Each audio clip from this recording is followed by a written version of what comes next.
Hello all you RTS loving cosmonauts, as always I am Cosmic and today we're going to be reviewing Siegecraft Commander, a new RTS game developed and published by Blowfish Studios. So Siegecraft Commander at its core is an RTS centered around the idea of building a network of towers to take control and ultimately defeat the opposing force. And the way this is done is that you start off with a keep and then you can fire off basically bombs and packages, and they will land and transform into a tower, and then the two towers will be connected by a wall that instantly grows.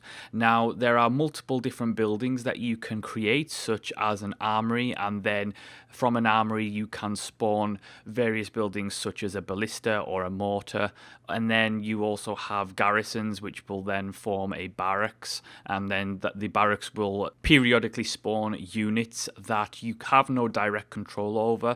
They will just go and seek out a target on their own. The game has a nice variety of various buildings, and from those sub-buildings that you're able to do things from and create more buildings. On top of that, you have direct control of outposts, and outposts have access to basically throwable TNT, which you can do yourself, and you can throw the TNT at the enemy base or at enemy troops. And the nice thing about Siegecraft Commander is that it is really simplistic but also has a sense of depth to it. So the buildings have a tree system and you have access to various buildings depending on the environment around you. So for example, if you land a outpost on a crystal formation on the ground, which is denoted by a blue circle, you can then have access to a library, and that gives you access to a Tesla building, and the Tesla building basically uses that crystal formation to create this energy shield that is impenetrable by enemy units, and it keeps you safe. And there are multiple things like that in the game. What's even further interesting is the fact that while, like I said, it is simple, there is also tactical depth to the game beyond the tech trees. So for example, what do you want to focus on the enemy? And you have to constantly try and attack the enemy but also defend your bases. And the tier system and the building system works from a hierarchy.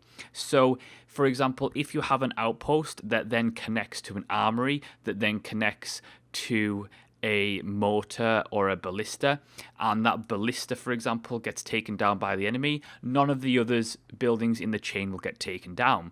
However, if the enemy skip your ballista and your armory and take down that outpost, that means all three of those buildings in that chain will be destroyed.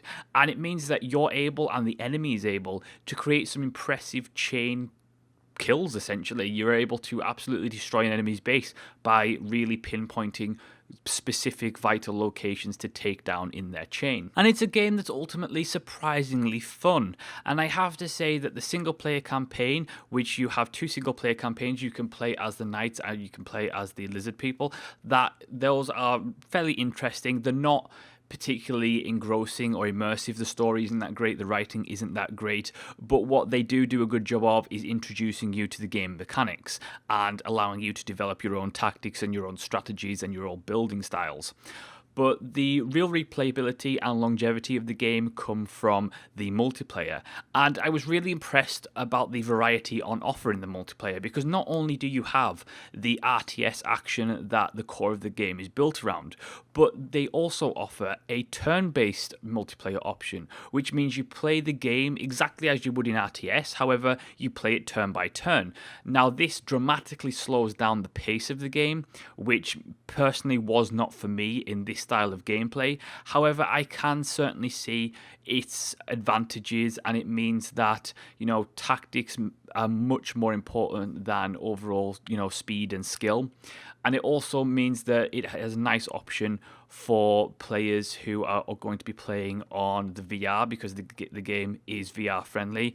And I can imagine that this game is also going to be ported across to touchscreen devices. Now, the reason I say this is because the controls have been designed for VR, and they've also clearly been designed for touchscreen devices, because a lot of the time, especially in the RTS mode, in the way that you build new towers and the way you fire things, it's point, drag, and let go. So it's like firing a crossbow almost. And that feels a little bit clunky when you're doing it with a mouse and keyboard, but it does feel great when you are no doubt doing it with a touchscreen. And what that means is that it feels very inaccurate when you're doing it with a mouse, which is a negative on the PC side of things. But I imagine that, very similar to a lot of touchscreen controls, it gives you a lot more precision for things like the HTC Vive, things like for the iPad. If the game comes to the iPad, then I imagine that it's funny how touchscreen controls offer a certain accuracy to touchscreen users, but you port those controls over to the PC and use a mouse and keyboard and they don't feel as accurate. And that is very much the case here, in the fact that, yes, they're not terrible controls, but they certainly can be a little bit clunky at times with a mouse and keyboard. However, that problem will not exist in a VR or touchscreen setting. While the game certainly does have its flaws control-wise, I'm not a big fan of the overall aesthetic either. I certainly think it looks nice, and some of the character models and the buildings do look relatively cute in that sense, in the cartoon polygon way. I certainly think it was not for me. I didn't think the soundtrack was particularly impressive, nor did I think the sound effects were particularly impressive. However, I really enjoyed the core gameplay. I thought that it had a surprising amount of tactical depth to something that is very, very simple. It was a hell of a lot of fun to play, especially at its multiplayer side. And I have to stress this even further, in the fact that if you are looking for a single player RTS, this game is not for you. The 2 campaigns that are on offer serve as pretty much as a good tutorial as there will be, but other than that, they're not engaging in the slightest. And the real challenge, the real playability, the real longevity of this title comes from its multiplayer side.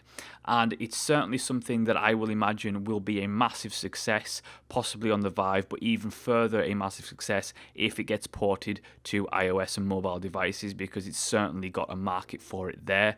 But I think at its core PC, it will hopefully do okay. I hope that it gets enough of a multiplayer scene going that it keeps it going, because it's certainly a fun game and it's well worth diving into, playing a few rounds and then diving back out. And I think that it's something that is a little bit different from a traditional RTS. It provides a unique gameplay experience, it provides a unique tactical experience for veteran RTS players, and it's just something that's a little bit of fun. And I certainly recommend it to people who enjoy RTSs. I certainly recommend it to people who don't traditionally enjoy RTSs. I like the fact that the multiplayer offers a turn-based strategy version rather than a real-time strategy version, so that people who are concerned with things like skill and the fast-paced nature of the build, that instead of worrying how fast they're going, it gives them time to think about strategically what they want to do, and it allows people to play that way.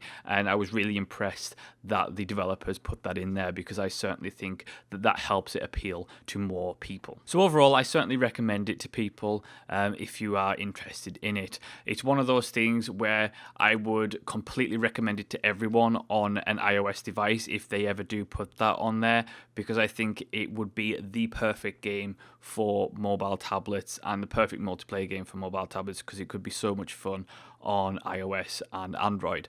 But overall, for the PC, it certainly has its flaws, but remains a fun core gameplay experience.